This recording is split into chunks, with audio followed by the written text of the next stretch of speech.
ইয়াতে আপোনালোকে এটা স্ক্ৰীনত টুইট দেখিছে আৰু এই টুইটটো আহিছে আমাৰ মাননীয় প্ৰধানমন্ত্ৰী ডাঙৰীয়াৰ ফালৰ পৰা নৰেন্দ্ৰ মোদী ডাঙৰীয়াৰ ফালৰ পৰা আহিছে PMO ইণ্ডিয়া। আপোনালোকে দেখিছে PM Narendra Modi will be addressing the nation at 5 PM this evening.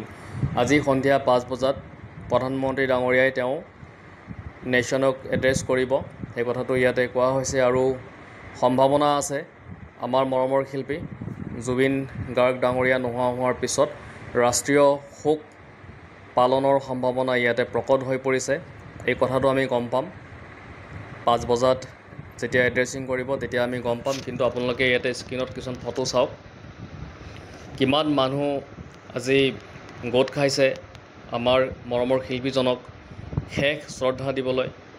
চাওক কিমান মানুহৰ উপস্থিতি, চাই শেষ কৰিব নোৱাৰি ইমানখিনি মানুহ আজি গোট খাইছে। আৰু আচলতে তেওঁক কিমান ভাল পাইছিলে আৰু তেওঁ জীৱনকালত কি উপাৰ্জন কৰিলে আপোনালোকে দেখা পালে। মানুহৰ মৰম তেওঁ উপাৰ্জন কৰিলে তেওঁৰ জীৱনকালত, আৰু সেই মৰমে আজি গোটেইখিনি মানুহক একত্ৰিত কৰি তেওঁক সেই মৰমখিনি আকৌ উভতাই দিবৰ কাৰণে আজি এনেকৈ তেওঁৰ শেষৰ যাত্ৰাত মানুহখিনি আগবাঢ়ি আহিছে। চাওক কিমান মানুহ গোট খাইছে, কিমান মানুহ এই ৰ'দকো নেওচি তেওঁলোকে আগবাঢ়ি আহিছে, খোজকাঢ়ি আহিছে। চাওক কিমান ভাল পোৱা থাকিব লাগিব আমাৰ মৰমৰ শিল্পীজনলৈ। ঠিক আছিলে, এইটোৱে আছিলে আজিৰ আপডেট।